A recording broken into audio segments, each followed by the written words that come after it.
ये वॉयस बहुत डिमांड है इसका बच्चों का, तो सोचा कि मैं वॉयस का बना दूं एक वीडियो। वॉयस क्या है, वॉयस और क्यों पढ़ते हैं वॉयस, वॉयस पढ़ने की आवश्यकता क्यों पड़ी, और वॉयस कई तरह से एग्जाम में पूछे जाते हैं। ये सारे चीज आपके लिए काफी मायने रखते हैं और ये सारी चीज को आपको समझना है। तो सबसे पहले अभी समझते हैं कि वॉयस कहते किसे हैं।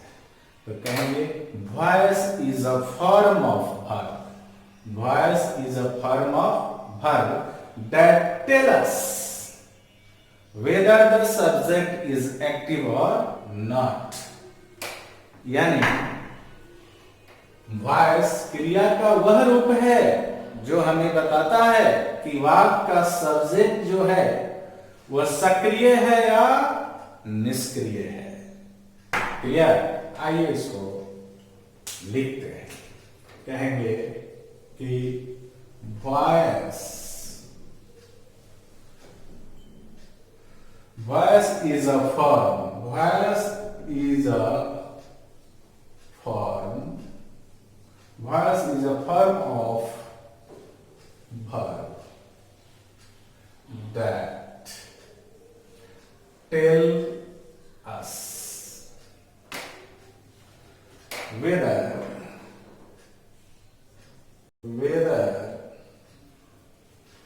the subject is active or not। जैसे मैं कहूं कि a letter is written,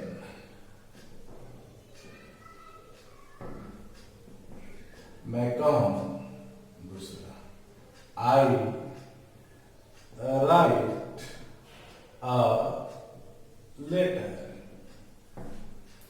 दो वाक्य मैंने यहां दिया और दोनों वाक्य का सबसे पहले तो सब्जेक्ट समझते हैं। तो इस वाक्य का सब्जेक्ट लेटर है, लेटर कुछ कर रहा है, लेटर इज रिटन, पत्र लिखा जाता है। पत्र लिखा जाता है तो बेचारा पत्र यहां क्या कर रहा है, कुछ नहीं कर रहा है, यानी नन डूअर है। ये सब्जेक्ट कैसा है, नन डूअर, विदाउट एक्शन। ठीक है। लेकिन मैं कहूं कि आई राइट अ लेटर, मैं पत्र लिखता हूं, तो लिखने का काम कौन कर रहा हूं, मैं, यानी मैं यहां क्या हूं, डूअर हूं। डूअर और नन एक वीडियो ऑलरेडी अपलोडेड है, उसको देखकर समझेंगे कि डूअर और नॉन डूअर किसे कहते हैं, बहुत इंपॉर्टेंट है। सर चलिए यहां देखते हैं। तो इस वाक्य में ये एक्टिव में है, तो इसको कहेंगे कि एक्टिव वॉइस, यानी यह क्रिया एक्टिव में है। यहां यह क्या है, कुछ नहीं कर रहा है, किस पर घटित हो रहा है, तो इसको कहेंगे पैसिव वॉइस। यहां ये जो क्रिया है वो कैस में है, पैसिव वॉइस में है। तो आपने देखा ध्यान से कि जब सब्जेक्ट एक्टिव होता है, यानी खुद कुछ करता है, तो उसे हम एक्टिव वॉइस कहते हैं, और जब खुद कुछ नहीं करता है तो उसे पैसिव वॉइस कहते हैं। एक और चीज देखिए, क्रिया का कौन सा फॉर्म है, तो V3 है, यानी V3 क्या हो जाता है, पैसिव वॉइस होता है। क्लियर? V3 पैसिव वॉइस होता है। यानी मैं एक नोट लिख रहा हूं कि नोट में स्टार बना रहा हूं, लिखा हूं विदाउट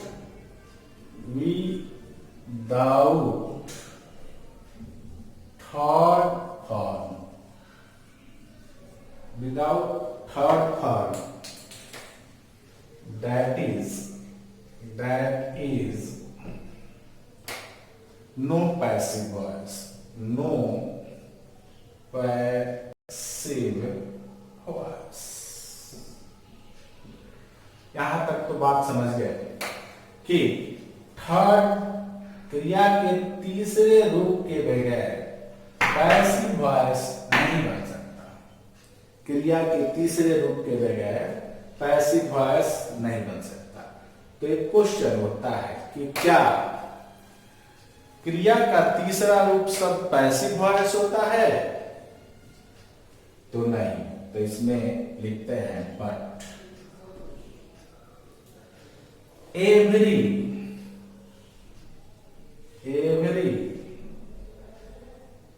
थर्ड फॉर्म,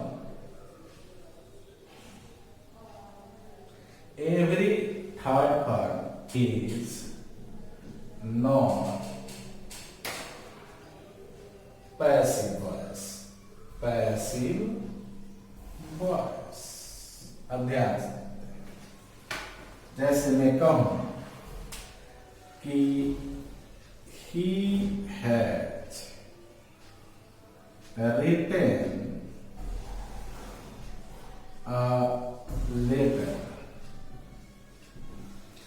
ध्यान से देखेंगे तो आप पाएंगे कि यह क्रिया का तीसरा रूप है। तो क्या यह वाक्य पैसिव है? नहीं। सिर्फ क्रिया का तीसरा रूप होने से ही कोई पैसिव वॉइस नहीं हो जाता। पैसिव वॉइस होने के लिए उसे क्या करना होगा? उस वाक्य के सब्जेक्ट को भी नॉन डूअर होना होगा, यानी उस वाक्य के सब्जेक्ट को नॉन एक्टिव होना होगा। नॉन डूअर ही नहीं, नॉन एक्टिव होना होगा, यानी वो एक्टिव में नहीं होना। यहाँ तो एक्टिव में है, इसी ने इस काम को किया है। तो इसलिए यहाँ ये पैसिव नहीं है, ये क्रिया का तीसरा रूप है। बात समझ गए?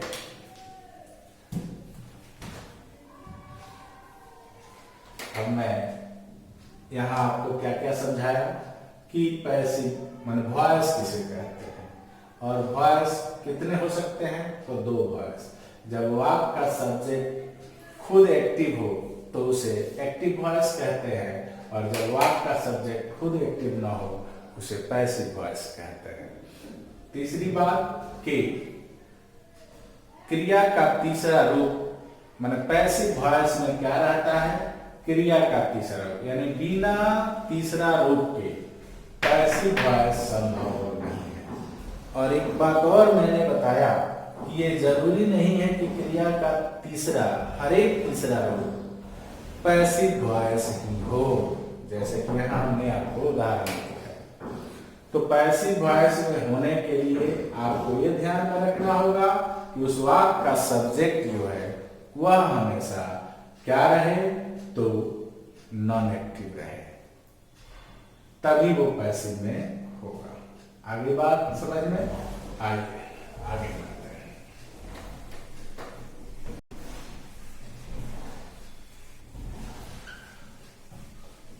वॉइस में कई तरह से क्वेश्चन पूछे जाते हैं। आपको घबराने की जरूरत नहीं है, आप सिर्फ मेरे साथ बने रहिए और दुनिया में किसी भी एग्जाम में बैठिए और न बने क्वेश्चन तब आप मेरे वीडियो पर कमेंट कीजिए। ऐसा होगा ही नहीं कि न बने। अब मैं बताने जा रहा हूं, उसको गौर से देखना। मैं कह रहा हूं, अभी समझा कि क्रिया का तीसरा रूप पैसिव हो भी सकता है और नहीं भी, डिपेंड करता है इसके पहले आने वाला सब्जेक्ट पर। यह आपको समझ में आ गई होगी मेरी बात पूरी? आगे मैं बढ़ता हूं। मैं कह रहा हूं, उदाहरण पहले देखते हैं। लिखता हूं कि ही इज अ टीचर। ध्यान देना है। दूसरा, he has broken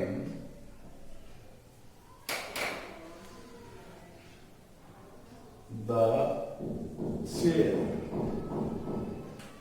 तीसरा,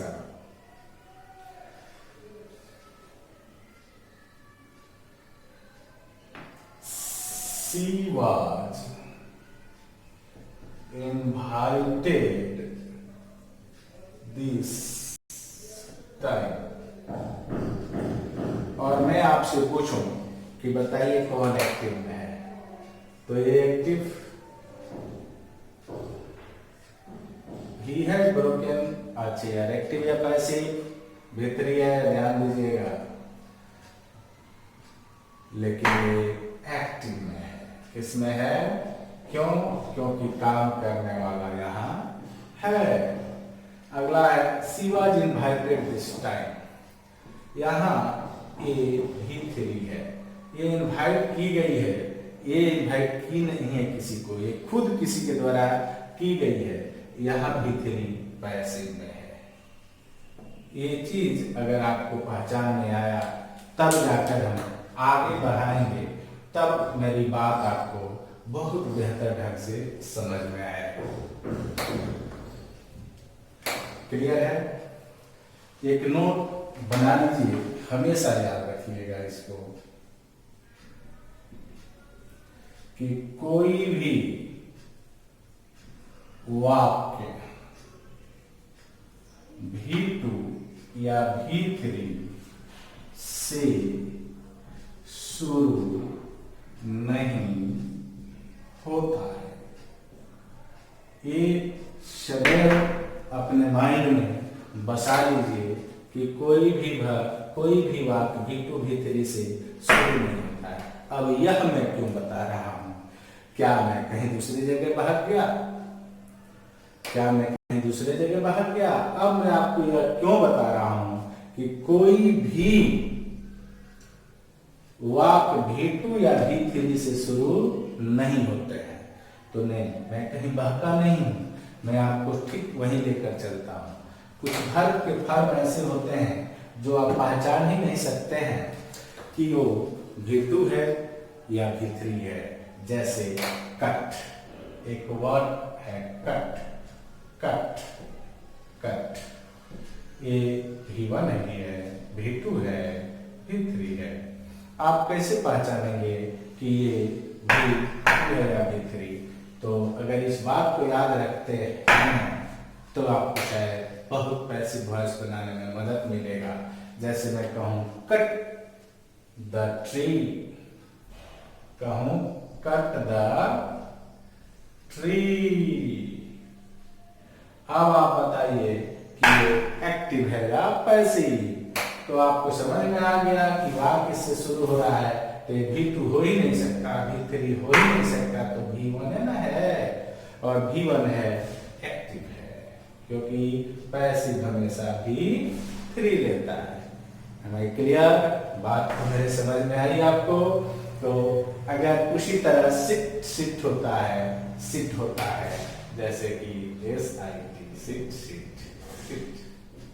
अगर इसको कहें तो कैसे होगा? जैसे sit down on the bench, कहीं पर क्वेश्चन मिल जाए, कहे कि sit down on the bench, तो आपको समझ में आना चाहिए कि ये क्रिया V1 है न कि V3 है। V3 से वाक्य, V2 से वाक्य जब शुरू ही नहीं होता तो V2 और V3 में फंसने की जरूरत नहीं है, सीधा इसको कहेंगे कि यह एक्टिव है। तब लोग पैसिव बनाएंगे। पहले आपको तो पता होना चाहिए ना जब वर्ब किस में है, और वर्ब खुद पैसिव में हो तो आप क्या कीजिएगा? पैसिव बनाइएगा? नहीं ना। तो इसलिए आपको सबसे पहले तो ये समझना होगा कि वर्ब किस रूप में है। तो ये मेरी बात समझ में आई होगी और आशा करता हूं कि बेहतर समझ में आई होगी। आगे बढ़ते हैं, एक एक चीज मैं आपको बताते चल रहा हूं कि पैसिव वॉइस होता क्या है। पैसिव वॉइस में क्रिया का कौन सा रूप होता है? तो क्रिया का तीसरा रूप। तो क्या हमेशा क्रिया का तीसरा रूप पैसिव वॉइस ही होता है? नहीं। तो ये सारी चीजें मैं एक एक करके बता रहा हूं। आशा करता हूं कि आपको खूब समझ में आ रहा होगा, और बेहतर ढंग से समझना है तो मेरे वीडियो को पॉज कीजिए और रोक रोक कर पढ़िए और बढ़िया से पढ़िए कंसेप्ट में। अगर कोई दिक्कत है कमेंट कीजिए, मैं हूं आपके लिए हमेशा। ठीक है, समझना है। अब मैं आपको यहां बताने जा रहा हूं why we should learn, why we should learn, why we should learn passive voice, passive voice. Question आ गया कि आखिर हमें क्यों पढ़ना चाहिए पैसिव वॉइस, जरूरत क्या है पैसिव वॉइस पढ़ने का। क्लियर है, पूरा वीडियो कंसेप्ट है, इसलिए इस कंसेप्ट को बढ़िया से लेते चलिए। 2 वीडियो कंसेप्ट का रहेगा, पहला एक कंसेप्ट में है, आगे देखते हैं। तो क्यों होता है, तो पहली बात, जब वाक्य में डूअर का पता न हो या डूअर इंपोर्टेंट न हो, महत्वपूर्ण न हो, तो हम लोग पैसिव वॉइस बनाते हैं। क्यों बनाते हैं, नोट कर लीजिए। जब डूअर का पता न हो, जब डूअर का पता न हो और काम हो जाए, यानी डूअर का पता ना हो और काम भी हो जाए, या डूअर महत्वपूर्ण ही ना हो, इंपोर्टेंट ना हो,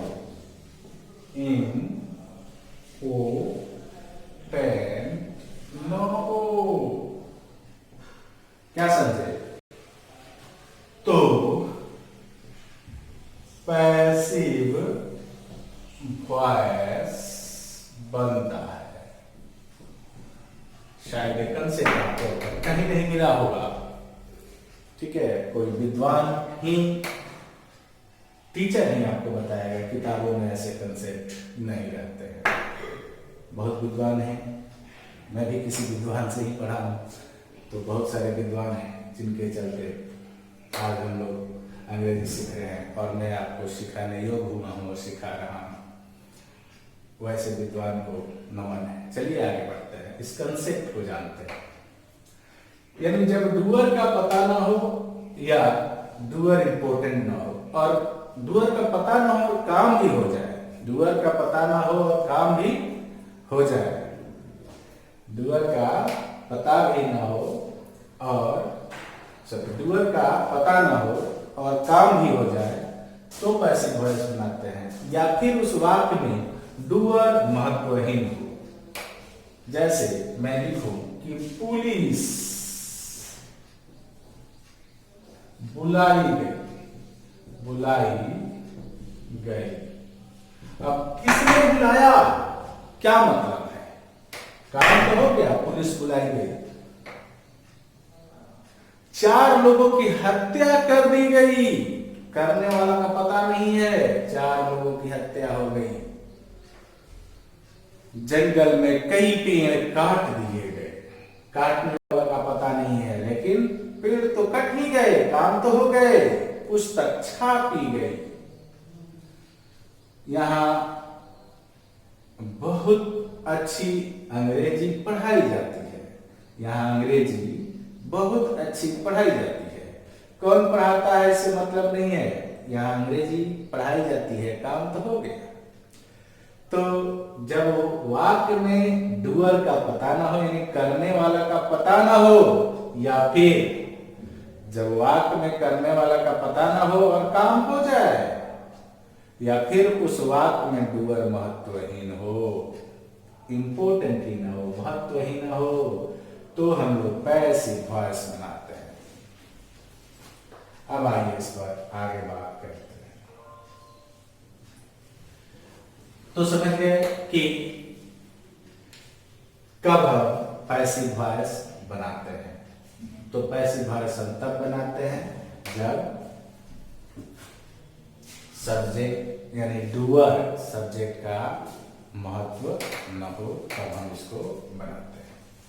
अब मैं बात करूंगा यहाँ जहां सबसे ज्यादा कठिनाई होती है बच्चों को वॉइस में, और ओ क्या है?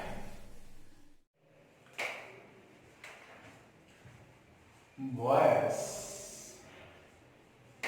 अभी तक हमने देखा कि वॉइस कहते किसे हैं और वॉइस पढ़ते क्यों है, बनाते क्यों है। यहाँ तक कंसेप्ट क्लियर है। तो आगे जो बात आएगा वॉइस में, वो बात होगा वर्ब का। अब यहाँ वॉइस में बात होगा वर्ब का, यानी कैसा वर्ब। क्या सारे वर्ब का वॉइस बनता है या कुछ ही वर्ब है जिनका वॉइस बनता है, ये जानना जरूरी है ना। तो आइए देखते हैं वर्ब में। वर्ब में एक ट्रांजिटिव वर्ब होता है, ट्रांजिटिव वर्ब, जिसका वॉइस बनता है। ट्रांजिटिव वर्ब होता है जिसका वॉइस बनता है। ये ट्रांजिटिव वर्ब है क्या? तो ट्रांजिटिव वर्ब क्रिया का वह रूप होता है जो अपने साथ ऑब्जेक्ट लेकर आता है। क्योंकि आप स्पष्ट है कि विदाउट ऑब्जेक्ट का ऑब्जेक्ट ही सब्जेक्ट बनता है, तो जिसमें ऑब्जेक्ट ही नहीं रहे वो वॉइस बनेगा कैसे? तो वॉइस हम उसी का बनाएंगे जिसका ऑब्जेक्ट मौजूद हो। तो आइए ट्रांजिटिव वर्ब को समझते हैं। कहेंगे कि transitive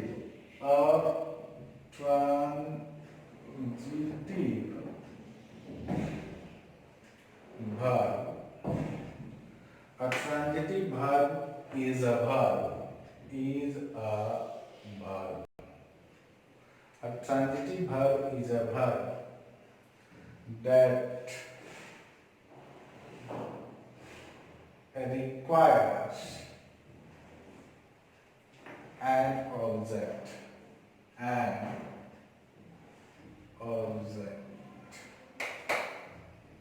to receive the action। कार्य को रिसीव करने के लिए इसके पास क्या होना चाहिए? एक ऑब्जेक्ट होना चाहिए, यानी बिना ऑब्जेक्ट का यह नहीं बनेगा।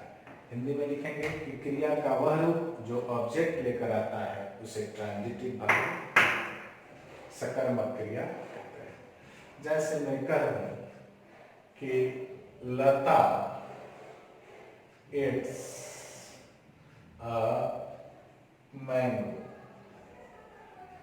लता इट्स अ मैंगो। अब यहाँ खाती है, क्या खाती है? तो मैंगो। मैंगो यहाँ ऑब्जेक्ट है, इस क्रिया का इस पर प्रभाव है, यानी ये ऑब्जेक्ट कैसे पहचानेंगे इसके लिए भी एक वीडियो में बना चुका हूँ, पीडीएफ में जाएंगे, सारा वीडियो देखिए मिलेगा। आइए अब बात करते हैं यहाँ। तो ये ऑब्जेक्ट है, ये ऑब्जेक्ट है, यानी ये वर्ब क्या हो गया? ट्रांजिटिव हो गया, ट्रांजिटिव हो गया। तो जब ट्रांजिटिव हो गया तो इसका पैसिव बनेगा। चूंकि ये एक्टिव में है, इसका पैसिव संभव है।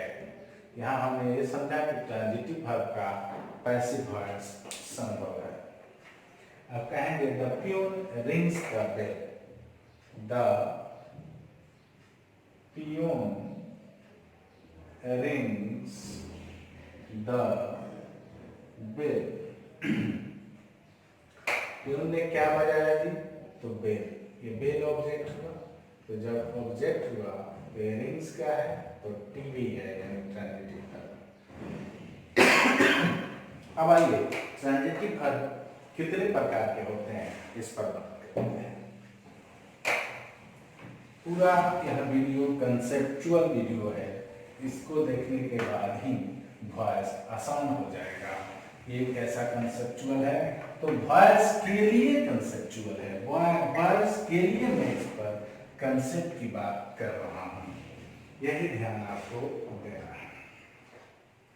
तो ट्रांजिटिव वर्ब जो होता है वो होता है mono transitive verb. Mono transitive, दूसरा होता है डाई, दो ही देखते हैं इसमें ज्यादा, डाई ट्रांजिटिव वर्ब। बात को समझिए, मोनो ट्रांजिटिव वर्ब यानी जिसमें एक ऑब्जेक्ट है वो मोनो ट्रांजिटिव वर्ब है। जैसे कि मैं कहूं कि ही इट्स अ मैंगो, तो ये ऑब्जेक्ट है और कितना है, तो सिंगल है, तो ये हो जाएगा मोनो ट्रांजिटिव। लेकिन डाई का मतलब तो होता है जिसमें दो, जैसे ही gave me a pen, तो एक ऑब्जेक्ट ए हुआ और दूसरा ऑब्जेक्ट ए हुआ, तो ए जो वर्ब हो गया वो डाई ट्रांजिटिव वर्ब। कंफर्म? अब बात समझना है हमको थोड़ी सी ऑब्जेक्ट पर, तो आइए एक समझ लेते हैं, नोट एक बना लेते हैं कि ट्रांजिटिव वर्ब के बाद में क्या आना चाहिए, ऑब्जेक्ट आना ही चाहिए। अगर मान लो ऑब्जेक्ट नहीं है तो वाक्य गलत हो जाएगा। तो ऑब्जेक्ट नहीं है तो ये सेल्फ फॉर्म देगा। सेल्फ फॉर्म आपको आता है, माई सेल्फ, हिम सेल्फ, यानी ये एक फॉर्म लेगा ही लेगा। ठीक है? वो भी नहीं है तो इसको ट्रांजिटिव, इसको पैसिव वॉइस बना देते हैं। पैसिव वॉइस बना देते हैं। जैसे कह दो कि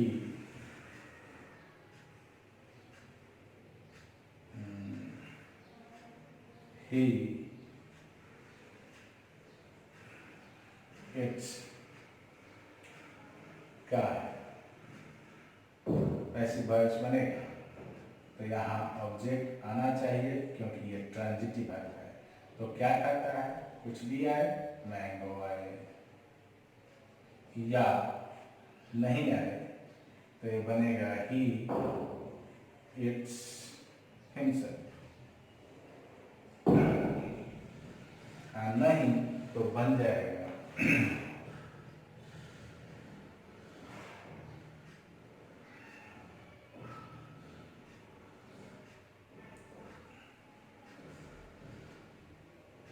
ये बन गया, यानी ए इसके बाद हिमसेल्फ आएगा ही आएगा, तब इसका पैसिव वॉइस संभव है। क्लियर? तो ये ट्रांजिटिव वर्ब के बारे में देखे आप लोग। अब मैं बात आपको बताने जा रहा हूँ, अब मैं बताऊंगा ऑब्जेक्ट के बारे में, ध्यान देना।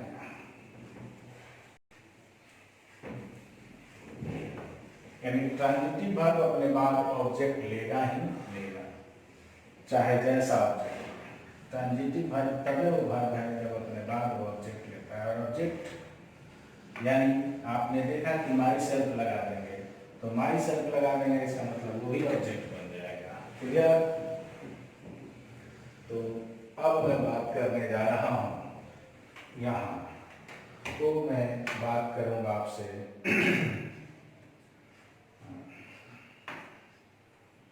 ऑब्जेक्ट का। ये सारी चीजों को मैं क्लियर करके देता हूं जिसका जरूरत है वॉइस में। तो ऑब्जेक्ट क्या होता है, जिस पर क्रिया का प्रभाव हो, यानी जिस पर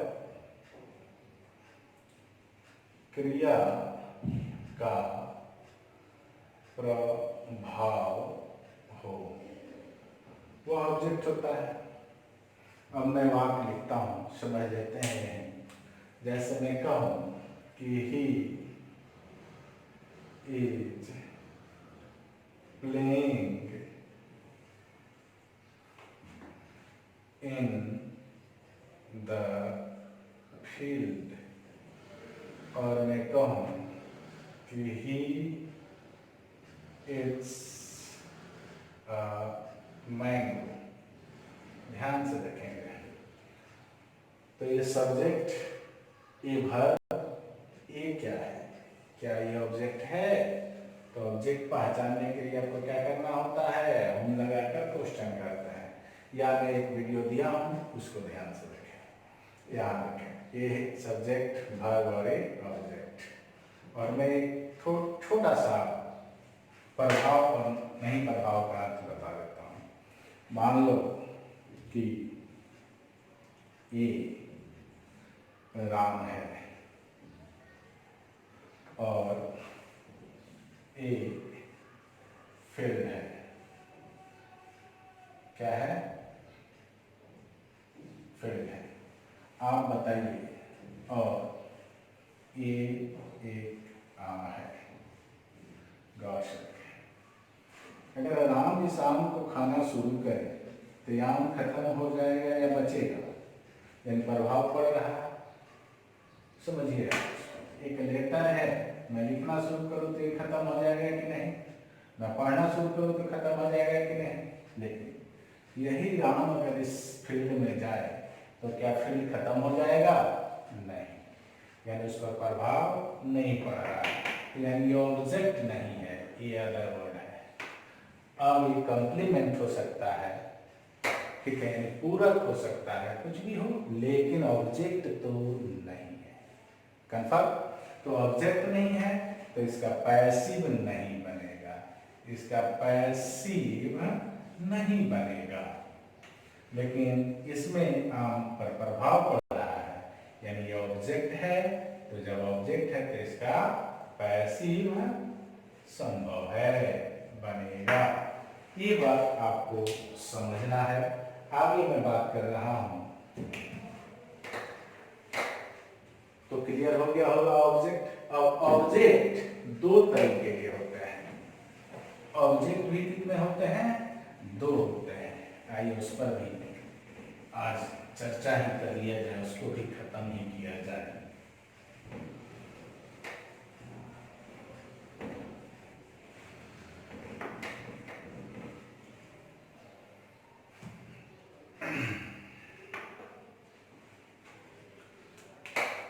ऑब्जेक्ट एक होता है डायरेक्ट, डायरेक्ट ऑब्जेक्ट, और एक होता है इनडायरेक्ट ऑब्जेक्ट। ध्यान देना है, डायरेक्ट ऑब्जेक्ट और इनडायरेक्ट ऑब्जेक्ट।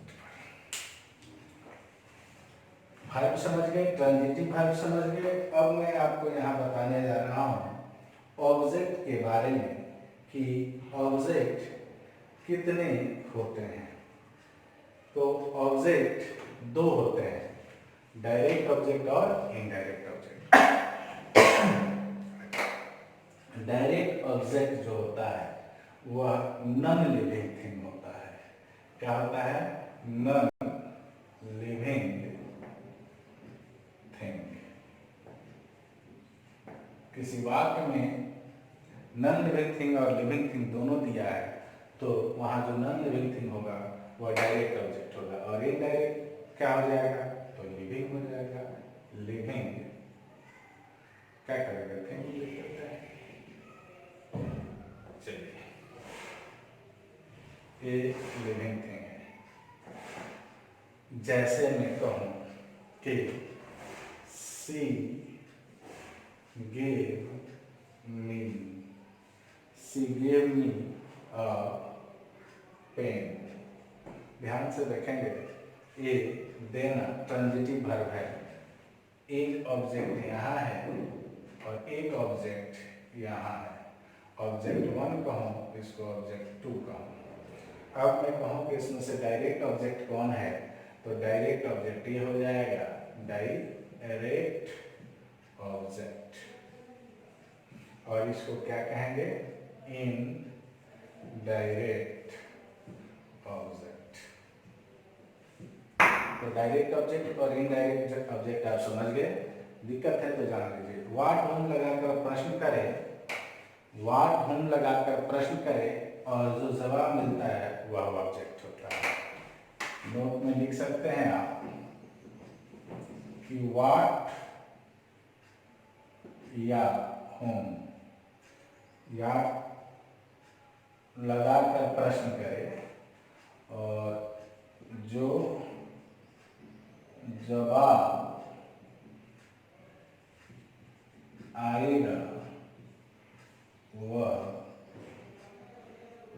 ऑब्जेक्ट होगा, ऑब्जेक्ट होगा, जो जवाब आएगा वही ऑब्जेक्ट होगा।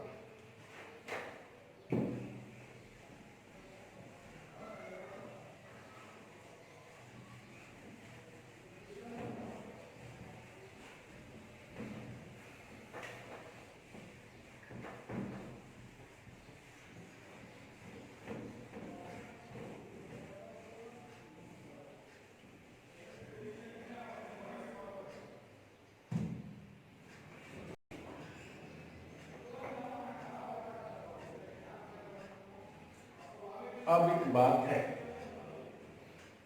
लास्ट यहाँ पर आज समझने वाला है, वो है लिंकिंग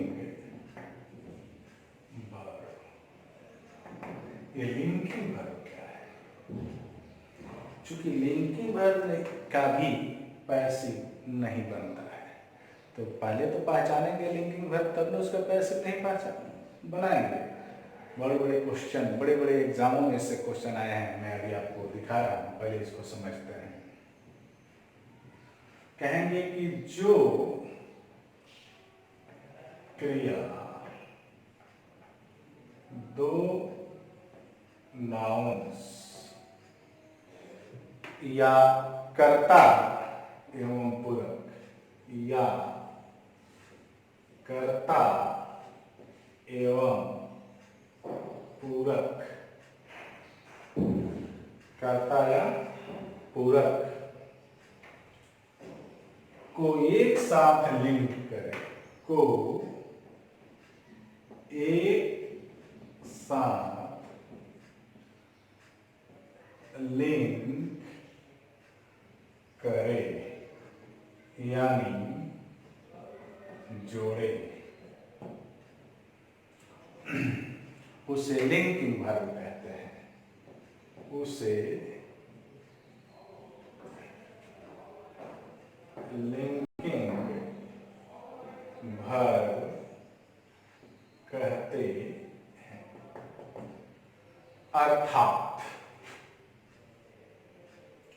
ये अगर समझ में नहीं आई होगी तो ये तो स्पष्ट हो जाएगा। कहें जो क्रिया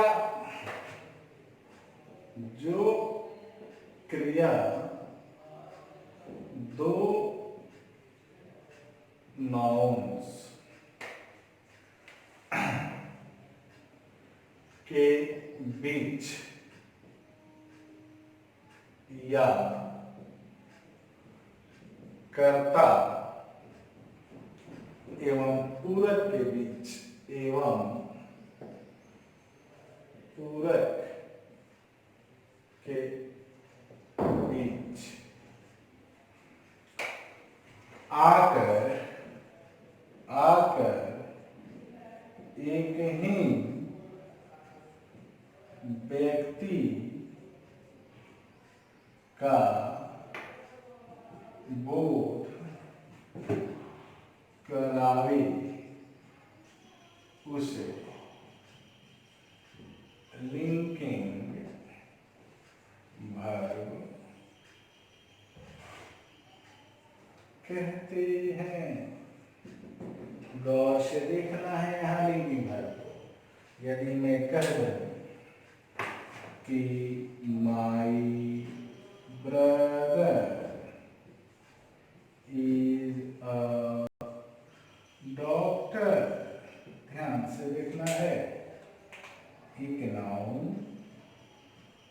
दूसरा नाउन, और ये लिंक कर दिया, जोड़ दिया। आप हमको बताएंगे कि जो ब्रदर है और डॉक्टर है दूसरा दूसरा है कि एक ही व्यक्ति है? यानी एक ही व्यक्ति है, जो ब्रदर है वही भाई है, यानी ये वाला जो होगा वो हुआ लिंकिंग वर्ब। आइए देखते हैं। ही लुक्स, मैं कहूँ ही लुक्स सैड। अब देखो, ये है पूरक कॉम्प्लीमेंट, इसको और इसको लिंक किया। अब बताओ ये दोनों एक ही व्यक्ति है कि नहीं? कि ही अलग है और सैड किसी के चेहरे पर दूसरा लगा है? नहीं ना, एक ही व्यक्ति है। तो यहाँ ये हो गया लिंक, तो ये हो गया लिंकिंग। अब मैं एक क्वेश्चन देता हूँ जो बैंक पीओ में पूछा है, जो बैंक पीओ में पूछा है।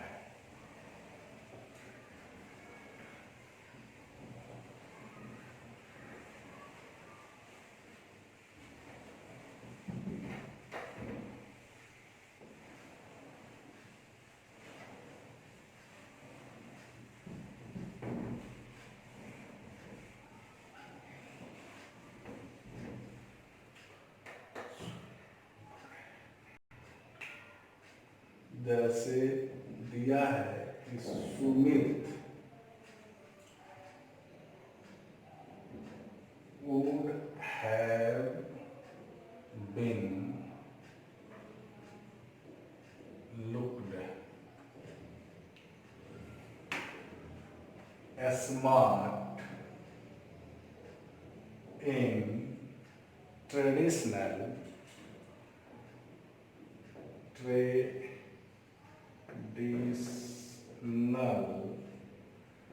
clothes।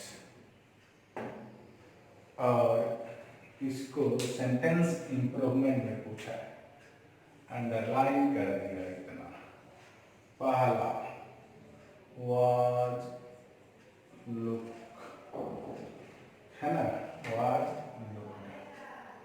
और बी नंबर क्या दिया है? Would be looked. और सी दिया है हैड लुक्ड। और डी दिया है would have looked। और ई दिया था नो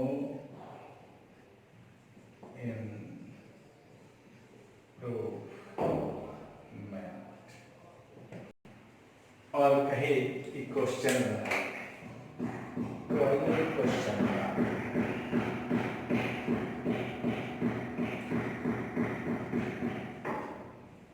क्या होगा? बोलिए।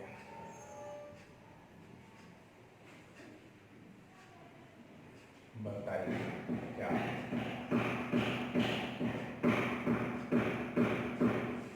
तो मैं अब आपको बता दूं कि ये जो लुक है वह एक लिंकिंग वर्ब है, लिंकिंग वर्ब है। और लिंकिंग वर्ब का पैसिव वॉइस नहीं बनता है। यही सिखाना था, यही एक नोट लिखना था। यहाँ नोट लिख लेंगे कि लिंकिंग वर्ब का पैसिव वॉइस नहीं बनता है। लिंकिंग वर्ब का जब पैसिव वॉइस नहीं बनता है तो ये एक्टिव रहेगा, तो विन नहीं होगा। क्या रहेगा? वुड हैव लुक्ड हो जाएगा, बिन यहाँ नहीं होगा। आंसर होगा ये बैंक पीओ में पूछा है। तो मैंने आपको पूरा कंसेप्ट दे दिया कि वॉइस कहते किसे हैं और वॉइस कितने प्रकार के होते हैं और वॉइस पढ़ते क्यों हैं और वॉइस में जो वर्ब आते हैं तो किस तरह के वर्ब का प्रयोग वॉइस में किया जाता है। ये सारा कंसेप्ट क्लियर हो गया तो अब मैं आपको सिखाऊंगा कि कैसे वॉइस बनाए जाते हैं। ये सब कंसेप्ट था, इस सारे कंसेप्ट को बढ़िया से देख लेना है।